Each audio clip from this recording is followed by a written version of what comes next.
Serge. Bonjour à tous les frères et sœurs en Yehoshua Mashiach, notre Seigneur Jésus-Christ. Nous sommes toujours le samedi et nous sommes à Saint-Denis. Nous passons un bonjour à toutes les nouvelles personnes qui se connecteront à la chaîne. Nous allons aborder un thème sur la persécution de l'apôtre Paul à cause de sa mission du premier voyage missionnaire de l'apôtre Paul. Que nous allons aborder. Et avant de commencer le message, nous plaçons encore ce moment entre les mains du Seigneur. Père, merci pour ta présence, merci pour ta grâce, merci pour ton Saint-Esprit. Conduis-nous par ton Saint-Esprit dans ta parole pour être encore édifié, fortifié, encouragé, pour demeurer en ton Fils Jésus-Christ, malgré les persécutions, malgré les outrages que nous pouvons rencontrer au cours de notre marche spirituelle à cause de l'Évangile. Que tout se fasse pour ta gloire, Papa, dans le nom puissant du Seigneur Jésus-Christ. Amen. Frère Serge, on voit que Paul était lapidé, on voit que les gens des icônes, des gens d'Antioche sont venus Amen. pour lapider Paul. Hein.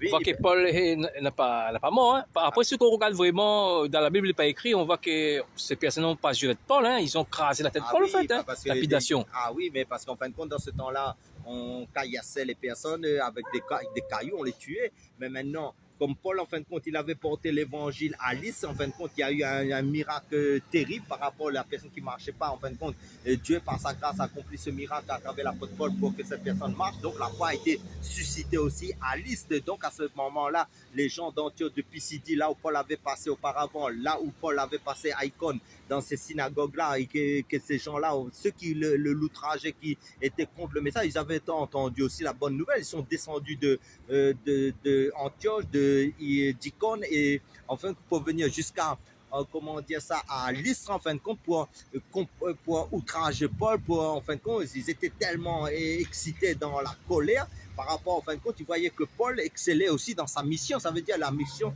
allait grandir en grandissant, et Paul accomplissait des exploits par l'Esprit de Dieu. Et ça veut dire Dieu démontrait sa grâce à travers l'apôtre Paul, et les gens étaient touchés. Ça veut dire qu'il y avait des Grecs, en fin de compte, qui étaient gagnés. Ça veut dire les âmes étaient gagnées à l'évangile, parce que le royaume de Dieu se remplissait numériquement, et les gens croissaient aussi dans la foi numériquement et spirituellement en Christ à ce moment-là, parce que ça confirmait l'appel de Paul. Mais qu'est-ce qui s'est passé en fin de compte là? Paul, en fin de compte, il est remonté à Derbe en Lycaonie. En fin de compte, en passant dans les villes de Derbe en Lycaonie, il a continué à évangéliser, malgré que, les gens d'Icône et de Pisidie sont venus en fin de compte le lapider. Les frères l'ont entouré, en fin de compte, en croyant qu'il était mort. En fin de compte, Paul, en fin de compte, n'était pas mort, mais donc il est remonté à Derbe. Et là, il évangélisait. Et ensuite, il est reparti dans les synagogues là où il avait passé. Frère Serge, pour faire revivre ce test narratif, en fait, quand on voit qu'il était lapidé, en fait, quand on voit que les gens n'étaient pas là, hein. En fait, quand on voit les frères, ils ont entouré, hein, parce ils ont prié pour Paul, parce que même c'est pas écrit. Oui, ils ont prié pour Paul. Oui, mais parce qu'en fin de compte, là, à ce moment-là, vous savez, quand un frère est persécuté à cause de l'évangile, qu'est-ce que les frères vont faire? À part prier. Ils vont, en fin de compte, ils vont invoquer le Seigneur pour le frère. Ça veut dire que quand tu vois ton frère en train d'évangéliser dans la rue, et que l'ennemi est en train d'utiliser les païens ou les personnes inconverties pour le persécuter, tu rentres dans le combat spirituel pour le frère. Donc à ce moment-là, l'ennemi, tout ce que l'ennemi est en train de faire, ça va renverser tous ses plans, et ça veut dire la vie de Christ va abonder dans la vie de ce frère. Frère Serge, ouais, tu as vu aussi qu'on voit tant que notre mission n'est pas terminée, on voit que personne ne sera incapable de nous tuer. Hein. On voit qu'apôtre Paul, sa mission n'était pas encore terminée. Hein. A terminé là-bas à Rome, mais sa mission n'était pas encore terminée. Oui, c'était encore très loin, parce que Paul va faire encore d'autres voyages. Quand vous lisez les Actes des Apôtres, il va faire un deuxième voyage, troisième voyage, même le quatrième voyage. Il va sillonner, le secteur de là où Dieu va le conduire par le Saint-Esprit pour gagner des âmes, parce que sa mission était loin d'être finie. En fait, il y avait encore beaucoup de travail que le Seigneur allait accomplir à travers de lui. Donc à ce moment-là, comme nous étions arrêtés à Paul à Derbe, il a évangélisé, mais donc à ce moment-là, qu'est-ce qu'il fait? Dieu l'appelle là où les personnes sont venues pour le persécuter. En fin de compte, il est remonté à Antioche de Pisidie. Il est passé par Icône. Là, il avait passé pour établir des anciens dans ces églises-là. Donc, malgré la persécution, en fin de compte, il faisait, il était conduit par le Saint-Esprit à établir des anciens dans ces églises-là, en fin de compte. Et il disait à ces anciens, en fin de compte, c'est par beaucoup de tribulations que nous devons entrer dans le royaume de Dieu. Frère Serge, je rebondis au-dessus. Hein. On voit que Paul a été lapidé, hein. Quand Oui, tu oui. regardes 2 Timothée 1,7, si je me trompe, hein, si je me trompe, tu vas dire si j'ai trompé ce verset, ce n'est pas un esprit de timidité que nous avons reçu, c'est un esprit d'effort, d'amour, de sagesse. La Amen. timidité veut dire comme ça, en fait, quand on voit que Paul hein, était lapidé, on voit qu'il va prêcher le même ville que les gens. Amen. Il va retourner sur Veut place. dire que quand nous avons l'esprit de Dieu, on n'a pas peur de rien, quand nous sommes remplis de cet esprit. Hein. Quel homme, les gens qui va nous tuer, va nous persécuter, on va partir sur le même endroit. C'est incroyable, hein, quand nous avons le Saint-Esprit, nous n'avons pas peur de rien. Hein. Amen. Et les gens qui ont tué Paul, hein, ils ont lapidé Paul, en fait, là, Paul va reprocher la même ville que les gens qui ont sorti à Icône et un peu de partout. Hein. Oui, parce que c'est ça la foi. La foi, c'est aussi de faire, comment dire, d'aller dans les endroits où on est persécuté. Parce que pourquoi? Parce que en fin de compte, le Seigneur voulait que Paul ait établi des anciens dans chaque synagogue là où il avait passé, annoncer l'évangile. Et là, Paul les a exhortés parce que en fin de compte, il y avait la croissance aussi spirituelle. Ça veut dire la croissance numérique dans la foi en Jésus-Christ. Donc l'œuvre de Dieu se faisait en fin de compte. Paul était en plein travail pour la gloire du Seigneur. Question, hein, là on voit qu'il établit les anciens. Est-ce qu'il n'établit pas les pasteurs? Hein, parce qu'on voit parce que dans la Bible, les rares n'ont jamais vu qu'il établit des pasteurs. En fait, quand le 4 ministères, Paul il dit dans Éphésiens 4:11, il établit dans les églises. Tu connais très bien ce verset-là. Oui, oui. Et parle de pasteurs. Mais là, il établit les anciens. Oui. Veut dire les anciens en âge. Hein, parce oui, qu'après. Oui, mais en fin de compte, là, Paul parce que comme nous avons Paul, parce qu'il donnait comment dire, des recommandations pour établir des anciens, que quelqu'un, en fin de compte, qui a un bon témoignage. Ça veut dire quelqu'un que ses enfants sont soumis aussi, lui soit soumis, qui sait gérer sa maison aussi. Parce que, comme vous disiez, les épîtres que Paul a écrits aux églises, en fin de compte, il montrait aussi qu'en fin de compte, il avait le discernement, il avait, je pense, la grâce par le Seigneur aussi d'établir ces anciens-là qui avaient un bon témoignage, en fin de compte. Mais il faisait, en fin de compte, le travail se faisait, donc il positionnait des personnes dans chaque église là où Dieu le permettait d'établir. Et tu as remarqué aussi quand les gens vont te dire quel est ton pasteur? Ben maintenant tu vas prendre les Écritures, dis-moi ça, fais-moi d'inverser la Bible où apôtre Paul établit les pasteurs.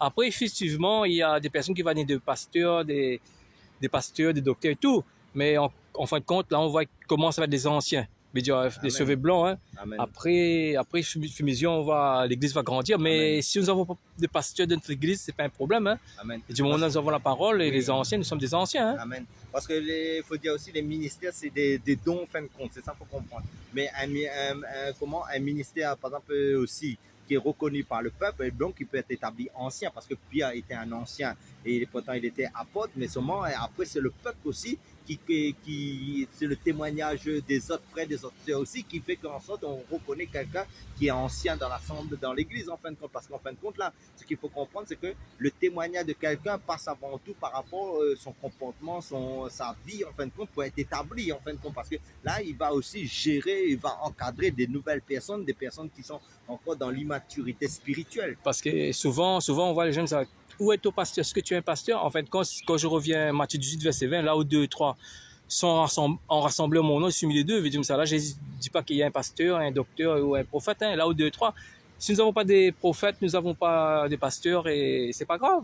Si seulement on connaît la parole de Dieu, le Seigneur, le Saint-Esprit peut nous enseigner aussi. Oui, parce que le Seigneur dit, frère, quand vous vous rassemblez dans, je pense, c'est 1 Corinthiens chapitre 14, verset 26. Et quand vous vous rassemblez, que faire?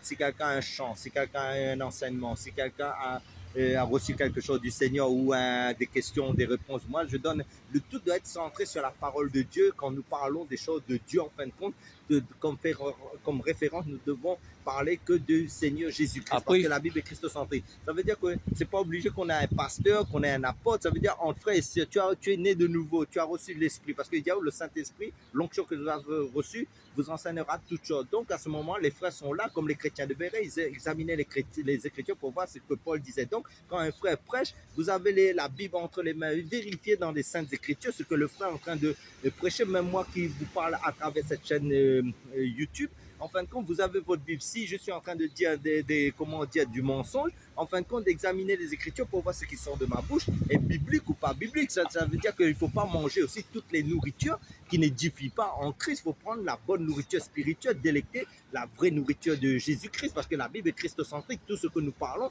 doit être centré que sur Yeshua Mashiach, notre Seigneur Jésus-Christ. Dieu utilise aussi des hommes pour nous enseigner. Hein? Oui. Après aussi, son esprit nous enseigne aussi, hein, parce qu'il est biblique. Hein, Éphésiens 4, 5, il y a les pasteurs, les prophètes, les docteurs, les enseignants. Et on ne rejette pas tout ça. Après, pas forcément que nous avons seulement un pasteur que ça. Hein. Amen. Parce que nous avons dans le livre de titre 1, je pense, et on voit qu'ils ont établi les anciens. En fait, ils ont établi les anciens dans les églises. En fait, ils n'avaient pas au départ Amen. tout savoir. Amen. Parce qu'en fin de compte, vous avez la Bible, vous avez la parole de Dieu. Ça veut dire que vous devez avoir comme référence la parole de Dieu pour travailler en référence sur le dépôt, sur les références de la parole de Dieu, ce que Dieu dit dans sa parole. Non pas, en fin de compte, attendre nos hommes, parce que notre BLG des BLG, notre pasteur des pasteurs, c'est Christ. Attendez-vous à Jésus-Christ en fin de compte. Si le frère a reçu la grâce, les talents, parce qu'il dit comme ça de ne pas minimiser aussi les dons, les grâces dans la vie de chaque frère, de chaque church. Chacun peut, parce que Christ nous a franchi, chacun peut intervenir selon la grâce qu'il a reçue pour édifier les uns et les autres, nous exhorter, comme c'est dit dans la parole de Dieu. Exhortez-vous les uns les autres et chaque jour, et en fin de compte, encouragez-vous, fortifiez-vous. Donc, c'est les grâces divergent dans le corps du Christ, comme dans 1 Corinthiens chapitre 12, il nous parle d'élèves, et chacun a sa grâce, mais maintenant, chacun a son mot à dire dans le corps du Christ. Après, mais ne pas idolâtrer un homme spécial dans l'œuvre, c'est de l'idolâtrie sinon. Après, il faut beaucoup de l'humilité aussi. Hein. On ne peut pas rester dans notre maison avec un Bible simplement délire. Après, aussi, il faut l'explication. Il y a des personnes qui établissent. Il faut t'expliquer aussi. Hein. L'Esprit nous enseigne. Après, il ne faut pas rester notre Bible simplement. On va lire sans comprendre rien. Après, il faut l'humilité, beaucoup d'humilité. Hein. Les gens qui nous enseignent aussi. Hein, Oui, parce que la Bible, c'est une vie. Hein. C'est ça qu'il faut comprendre. C'est pas seulement lire. Parce que la Bible ici, c'est la pratique. Ça veut dire qu'il y a la vie de la prière, la vie de la méditation, la vie de la pratique, de l'application de la parole de Dieu aussi. Il faut mettre en pratique.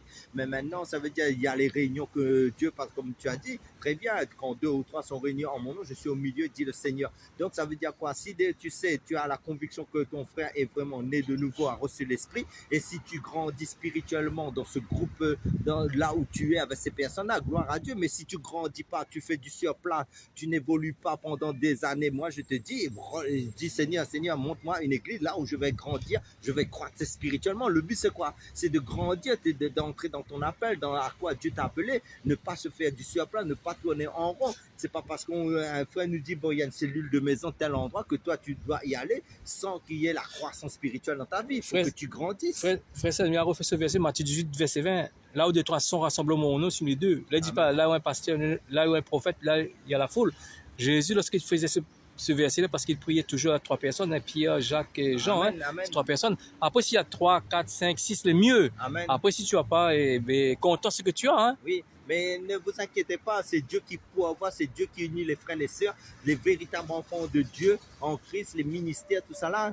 En fin de compte, c'est Dieu qui établit, c'est Dieu qui bâtit son église. En fin de compte, autant voulu, Dieu, si vous n'avez pas un pasteur, vous n'avez pas des enseignants, mais Dieu va permettre, parce que Dieu, en fin de compte, ne laisse pas ses enfants, n'abandonne pas ses enfants, il va permettre qu'il y ait des rencontres, plus vous avancez, plus dans votre croissance spirituelle, en fin de compte, vous serez plus aiguisé dans la parole de Dieu. Pour rebondir aussi dessus, hein, et parce que Dieu ne nous a pas mis tout seul aussi, hein. Et après il faut dans la communion fraternelle 2 personnes. Dieu va faire rencontrer aussi des personnes, hein. Amen. Et pour parler de lui, hein. Mais il y a la communion fraternelle, la communion personnelle avec le Seigneur. Le but, c'est quoi? C'est qu'en fin de compte, nous allons de progrès en progrès, de gloire en gloire, malgré la persécution. Là, comme Paul, il avait établi des anciens dans l'église d'Antioche, dans l'église d'Icône, pourquoi? Parce que dans une église, il faut que les personnes aussi, en fin de compte, savent gérer aussi par ceux qui sont des modèles pour comment œuvrer dans l'œuvre du Seigneur. Après, et Paul est redescendu en fin de compte à Pamphylie et à Perge là-bas. Non, à Perge, et il est redescendu à Thalie. Il s'est embarqué par rapport à sa première mission de Thalie. Il s'est embarqué, il est revenu à Antioche de Syrie. Parce qu'il y a si tu as des Antioches, c'est Antioche de Syrie et l'Antioche de Syrie et l'Antioche de Pisidie. Oui.